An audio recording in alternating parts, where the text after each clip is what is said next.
यहाँ ये कंसेप्ट पाया जाता है कि किसी चीज़ से हमें कोई विटामिन मिनरल हासिल हो रहा है तो हम लोग इसे खाएंगे तो ये पूरे का पूरा हमें हासिल हो जाएगा। जैसे कि टमाटर में, गाजर में बहुत अच्छे एंटीऑक्सीडेंट पाए जाते हैं। बहुत बात हो रही है इसके बारे में कि ये खाना चाहिए, इससे कैंसर जो सा वो नहीं होता है। इसके अलावा ये मुख्तलिफ बीमारियाँ ख़त्म करने के लिए, सेल को रिपेयर करने के लिए, यंग करने के लिए ये खाना चाहिए। अब आपका क्या ख्याल है कि आप इसको गाजर और टमाटर को खाएंगे तो वो आपके जिस्म का हिस्सा बन जाएगा? जी नहीं, उसमें से कुछ पोर्शन आपका हिस्सा बनेगा। आप अगर जिसको गाजर कोई बंदा खा रहा है, जिसके गट में इशू आ रहे हैं, वो उसको एब्जॉर्ब ही नहीं करेगा, ठीक है। और ये इसको विटामिन ए के लिए गाजर को जी बेहतरीन सोर्स है हमारे विटामिन ए के लिए, तो वो इसकी एक्टिव फॉर्म ही नहीं है, इसकी एक्टिव फॉर्म कोई और है। आप लोगों को उसके तभी आप उसे पूरा फ़ायदा हासिल कर पाएंगे जब वो आप लोग उसे सही फॉर्म में यूज़ करेंगे। जैसे टमाटर है, आप लोग उसको कच्चा खा लेंगे, वो एब्जॉर्बेबिलिटी उसकी उतनी नहीं होगी जितना आप उसे स्टीम करके आप उसे खाएंगे। तो यही कंसेप्ट प्रोटीन के बारे में पाया। आज का वीडियो प्रोटीन के बारे में है कि किस तरह से आप लोग प्रोटीन को, क्या आप लोगों को समझा जाता है जो इंडियन है स्पेशली ख़ास तौर पर, कि भाई वो समझते हैं कि हम लोग प्लांट बेस्ड ये सारा चने, लोबिया, राजमा हम लोग खाते हैं तो हमारा प्रोटीन पूरा हो जाता है। तो वो कंसेप्ट वहाँ पे आज के वीडियो में उन्हें समझ आ जाएगा कि कहाँ पे वो गलती कर रहे हैं, क्या क्या उसमें, क्या वो पूरे हमारे अमीनो एसिड्स पूरे कंप्लीट उसमें पाए जाते हैं। जितने प्रोटीन एक बिल्डिंग ब्लॉक है हमारी बॉडी में, कह लो कि ढांचा, हमारे जिस्म की ये शेप है, ये पूरी बॉडी की ढांचे की हड्डियों की शेप आ रही है, इसको ढांचे को खड़ा करने के लिए जो सहारा चाहिए, बिल्डिंग ब्लॉक चाहिए, वो प्रोटीन है, वो फिल करेगा इसको, ठीक है। मसल बनाएगा, हमारे मसल से ही जिस्म की शक्ल निकलती है, वरना तो हड्डियों का ढांचा होता है। तो वो उसके लिए हमारे प्रोटीन ज़रूरी है। अब प्रोटीन को कितनी किस्म के प्रोटीन हम लोग हमारे जिस्म को रिक्वायरमेंट होती है, ये हमारा चस्का या मजहबी तौर पर जिसे लेके जाया जा रहा होता है प्रोटीन को, ये इसमें वो सारे कंसेप्ट्स को आपको एक साइड पे रखना होगा। आपने इसकी साइंस बेस, इसकी सारी कंसेप्ट को समझना होगा कि हमें कितनी रिक्वायरमेंट है, क्यों इसकी रिक्वायरमेंट है, और हम लोग किस तरह से इसे पूरा करेंगे। आज की वीडियो में मैं यही सब कुछ डिटेल आप लोगों को बताने वाली हूँ कि कितनी क्वांटिटीज़ में आप लोग कहाँ से लेंगे तो आपका प्रोटीन पूरा होगा, और किस कम्बिनेशन के साथ आप खाएंगे। कम्बिनेशन बहुत इंपॉर्टेंट है। पहले के ज़माने में हमारी दादी नानी जो कम्बिनेशन के साथ चीज़ें बनाती थी, उसका कोई मकसद था। नेचर ने उन लोगों को सोच में, उनकी समझ में वो चीज़ें जो डाली हुई थी वो कम्बिनेशन के साथ लेके चलती थी। अब आजकल प्रोटीन की बात हो रही है तो प्रोटीन शेक्स आ गए हैं, उनको घोल घोल के पी रहे हैं, वे प्रोटीन, प्लांट बेस्ड प्रोटीन। जब तक कम्बिनेशन उसका कंप्लीट नहीं होगा आपको फ़ायदा हासिल नहीं होगा। आज के वीडियो में सब इन्फॉर्मेशन आपको मिल जाएगी, परेशान होने की ज़रूरत नहीं। आपको असल पॉइंट पे आ जाएंगे कि हम लोग कहाँ गलती कर रहे थे।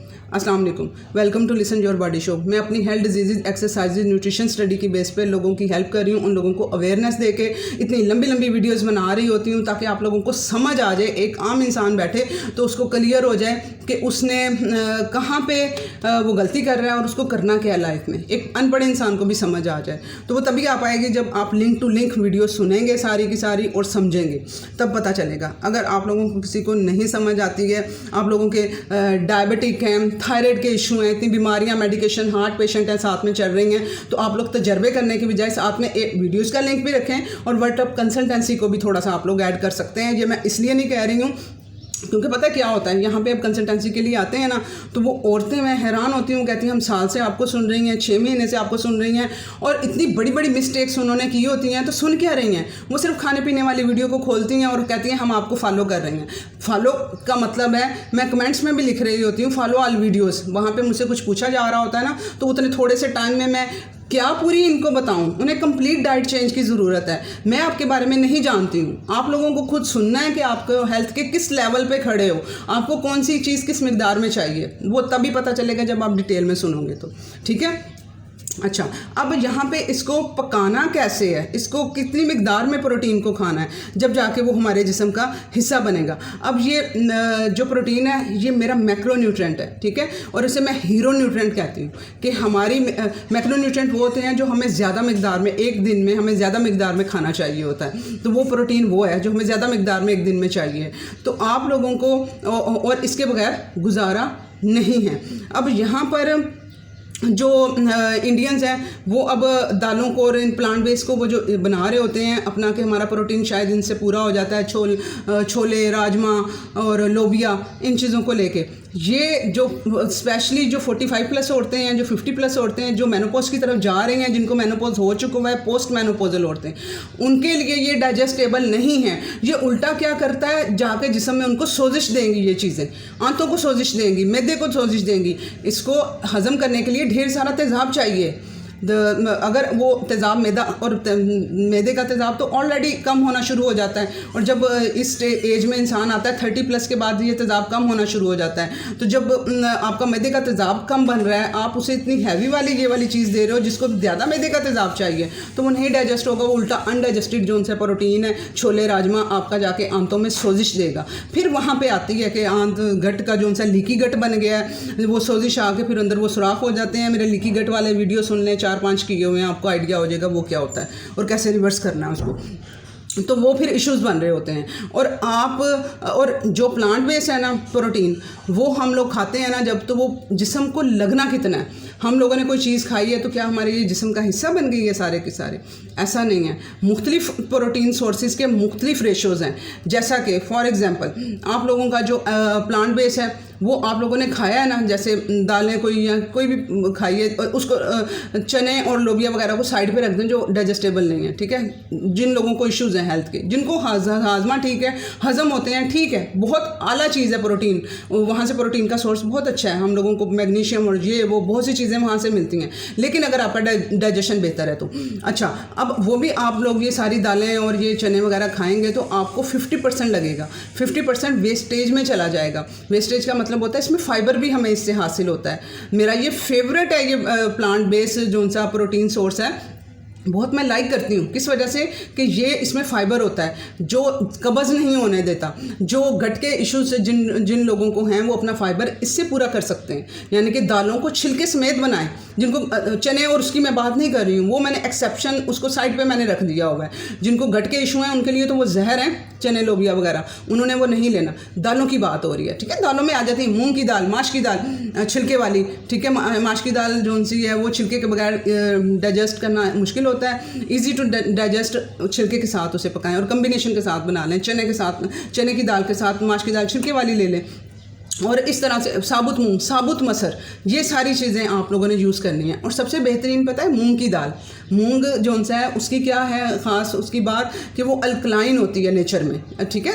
एसिडिक और अल्कलाइन का कंसेप्ट भी कि हमारी बॉडी को जो सा है बैलेंस रखना होता है अपना ब्लड का, जो एसिडिक और अल्कलाइन एनवायरनमेंट, उसमें हमारे खाने बहुत कंट्रीब्यूट करते हैं। जिनके कहते हैं ना जलन हो रही है, पाँव में से सेक निकल रहा है, हाथों में से सेक निकल रहा है, जलन हो रही है, और जो मेनोपॉजल फीमेल्स हैं उनको हॉट फ्लैशेस आ रहे होते हैं, सारे इश्यूज चल रहे होते हैं, उनके लिए भी ये बेहतरीन है। मूंग की दाल अल्कलाइन करती है। इसको भिगोएं आप, छिलके समेत इसको खाएं और काबिल हज़म हो जाती है। जब इसको हम भिगोते हैं ना दालों को, तो ये इजी टू डाइजेस्ट हो जाती हैं, ठीक है। इसमें जो लैक्टिन पाया जाता है वो उसकी मिकदार को ये कम कर देती हैं और इजी टू डाइजेस्ट हो जाता है। जब 6 से 7-8 घंटे इस दाल को भिगोएं, फर्मेंट भी हो जाएगी। पानी फेंक देना है उसके अंदर, उसके वो सारे जो से वो आ गए हैं कंपाउंड्स जो कि इसको डाइजेस्ट नहीं होने देते, वो आपने फेंक देना है पानी, नया पानी डाल के फिर कुक करना है। और आप लोग इसे एक ये कंसेप्ट भी हमारे यहाँ गलत पाया जाता है कि प्रेशर कुकर में हम लोग चीज़ को पकाएंगे तो वो नहीं सही है, तो वैसे हम लोग कुक करेंगे तो वो ज़्यादा सही है। अब देखो, वैसे आप लोग कुक करेंगे तो ज़्यादा टाइम लगेगा उसको कुकिंग में,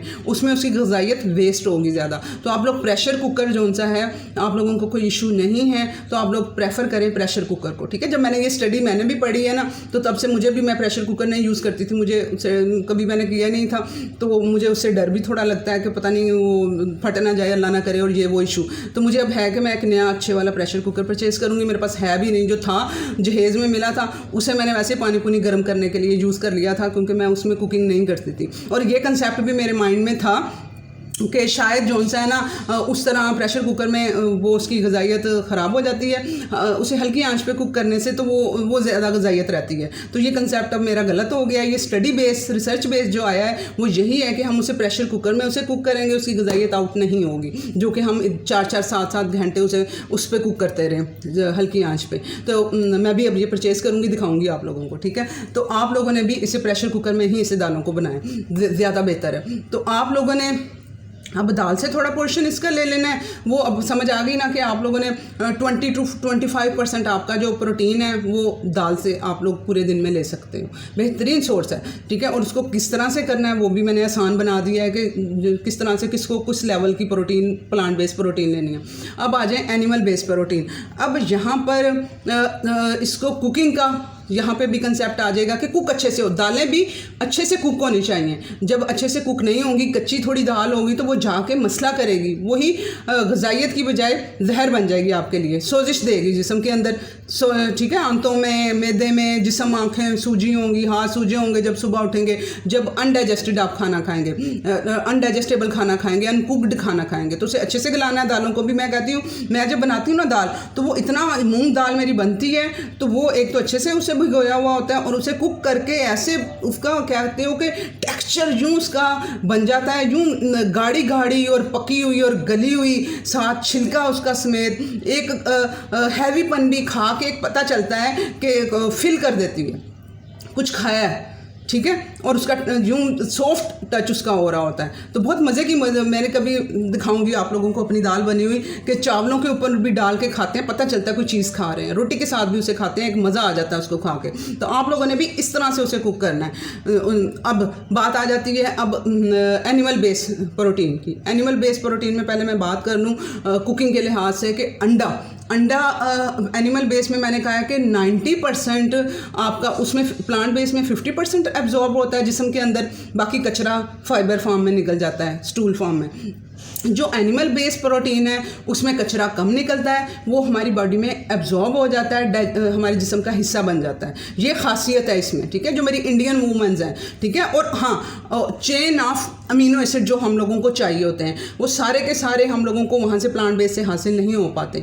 उनसे क्या कहते हो कि जिस्म में जितने हमें डेली रिक्वायरमेंट है ना, 60 to 70% एनिमल बेस्ड प्रोटीन में है जो हमें चाहिए। ये तो वो अमीनो एसिड्स की बात कर रही हूँ। इसके अलावा और बहुत सी चीज़ें हैं जो हमें गुड फैट चाहिए, वो रेड मीट से हम लोगों को हासिल होगा। ओमेगा 3 के पीछे आप लोग भाग रहे होते हो, वो हमें उससे हासिल होगा, रेड मीट से हासिल होगा, ठीक है। और बहुत ज़्यादा इसके, ये तो अमीनो एसिड्स के अलावा इसकी और इतनी खासियतें हैं, गिनाने बैठूँ तो पूरा एक वीडियो मैं उस पर बना दूँगी आप लोगों को।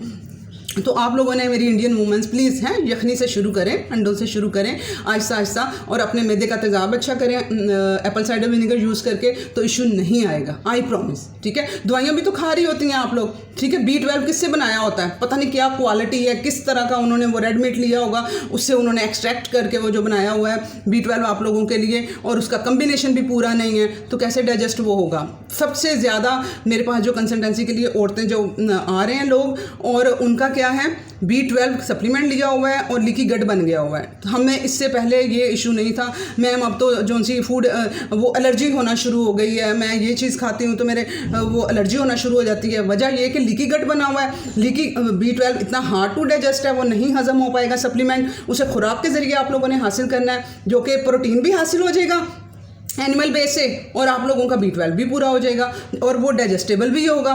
जो कि आप सप्लीमेंट लेंगे वो एक चीज़ को ही सिर्फ दे रहे होंगे, और वो भी आपकी एब्जॉर्बेबल फॉर्म नहीं है और डाइजेस्टेबल नहीं है, जो आपको लीकी गट करेगा, ठीक है। अच्छा, अब यहाँ पर बात हो रही थी अंडों की। अब अंडों में आपको उसे कुक, उसकी सफ़ेदी को अच्छे से कुक करना है। अगर आप सफ़ेदी को अच्छे से कुक नहीं करेंगे, वो जिस्म में 100% एब्जॉर्ब नहीं होगी, ठीक है। उसकी सफ़ेदी को अच्छे से कुक करना है। जर्दी उसकी रनिंग योग उसकी रहनी चाहिए, लेकिन सफ़ेदी उसकी कुक होनी चाहिए अच्छे से, तभी वो काबिल हज़म भी होगी और जिस्म का हिस्सा भी बनेगी। उसके बाद आ जाए दूध, दही, ठीक है, जो ये मिल्क, ये जो डेयरी प्रोडक्ट हैं, ये भी आपके जिस्म का 100% हिस्सा बन जाते हैं। लेकिन दूध डाइजेस्टेबल नहीं रहा हुआ है, तो आप, इसलिए मैं दूध से मना कर रही होती हूँ। तो आप लोग दही लिमिटेड मिकदार में यूज़ कर सकते हैं, उसमें गुड बैक्टीरिया आ जाता है, उसे काबिल हज़म बना देता है। तो इस वजह से आप दही का यूज़ कर सकते हैं, वो भी लिमिटेड मिकदार में, क्योंकि वो हार्मोन्स गाय भैंसों को दिए जा रहे हैं जो कि हमारे जिस्म में ख़राबी की वजह बन रहे हैं। तो इस वजह से दूध तो मैं ज़ीरो पे आ जाती हूँ कि किसी ने दूध यूज़ नहीं करना है, दही लिमिटेड मिकदार में, ठीक है। उसके बाद आ जाए बात रेड मीट की। उसको आप लोगों ने उसे भी अच्छे से कुक करके, आप उसका टेक्सचर, उसकी बोटी आप खाएं तो अच्छे से कुक हो और जूसी हो। जूसी कब बनेगी, वो जब अच्छे से कुक हुई होगी, ठीक है। मैं इसका बीफ का बनाती हूँ ना, तो वो इतना जूसी होता है खाने में कि वो दिल चाहता है कि खाते जाओ, वो आप जब कच्चा अनकुक्ड जो वो यूज़ करेंगे तो वो आपको काबिल हज़म नहीं हो पाएगा, ठीक है। और इसका कम्बिनेशन, अब जिस तरह से दालों के साथ चावल का कम्बिनेशन, लाइसिन जो है वो चावलों में कम होता है, दालों में ज़्यादा होता है, तो वो उसका एक कम्बिनेशन बन जाएगा दाल चावल। उबले हुए चावल लें, साथ में दाल खाएं, और चावलों को ब्राउन राइस लेने की ज़रूरत नहीं है, वो ज़्यादा जाके गट को ख़राब करता है, उसके ऊपर जो उसका फाइबर होता है ना वो गट को ख़राब करता है। तो आप लोगों ने सिंपल चावल खाएं, जो हमें नेचर ने दिया हुआ है, आप उसी को ही अच्छे तरीके से खाओगे, कम्बिनेशन के साथ खाओगे, आपको मसाइल नहीं होंगे, ठीक है।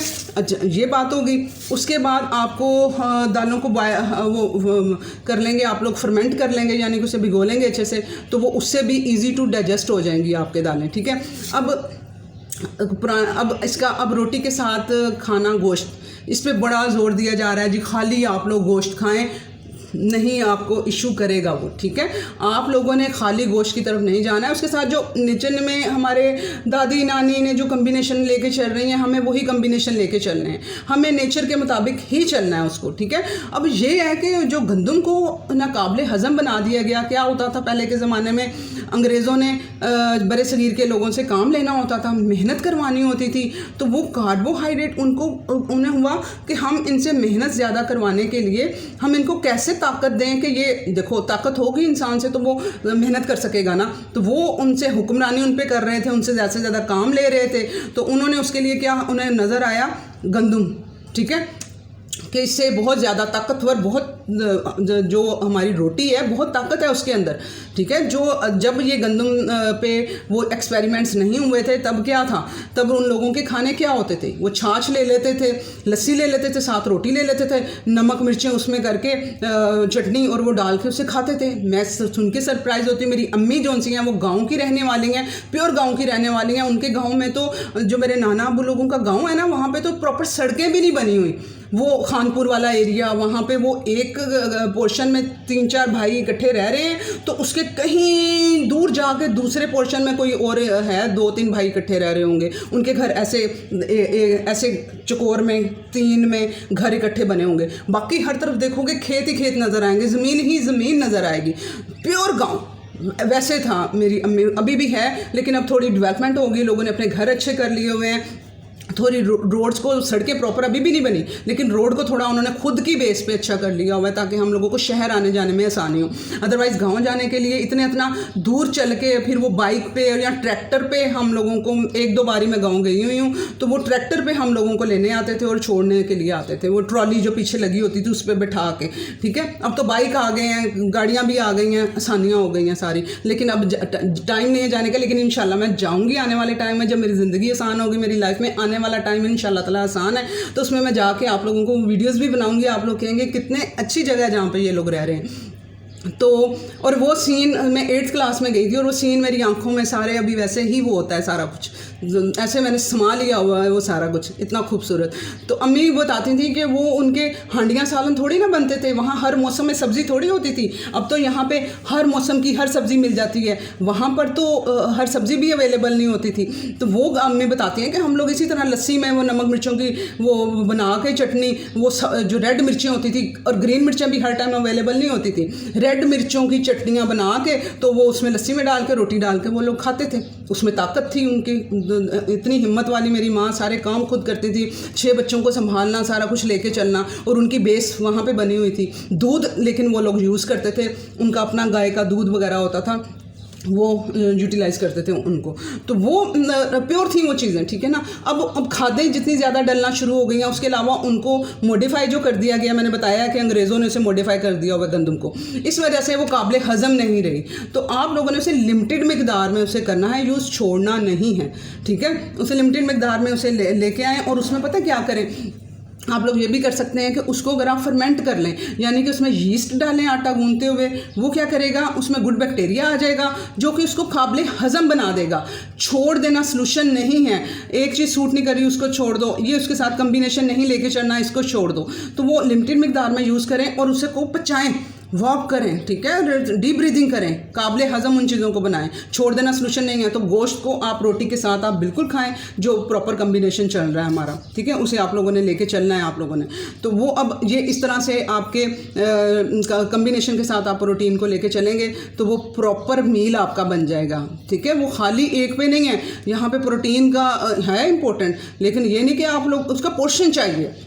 पोर्शन की समझ आ गई है ना, 20% to 25% आप दालों से ले लें, 25 to 30% आप एनिमल बेस से ले लें। ये आपका प्रोटीन का पोर्शन आपके थाली में होना चाहिए। और यहाँ बात आ जाती है अकॉर्डिंग टू जेंडर, बीमारियाँ, आप लोगों को कितने मील लेने हैं, 2 मील लेने हैं, 3 लेने हैं, 4 मील लेने हैं। उन 4 मील में से कितने में आपको प्रोटीन का पोर्शन इतना रखना है, वो थोड़ा आप वीडियोस को समझेंगे कि हम कितना पचा सकते हैं, तो वो आप लोगों को तब आइडिया हो जाएगा कि हमें कितने मील पे जाना है। तो प्लीज़ इसे शेयर करें, बहुत से लोगों को इसकी ज़रूरत है। अल्लाह हाफिज़।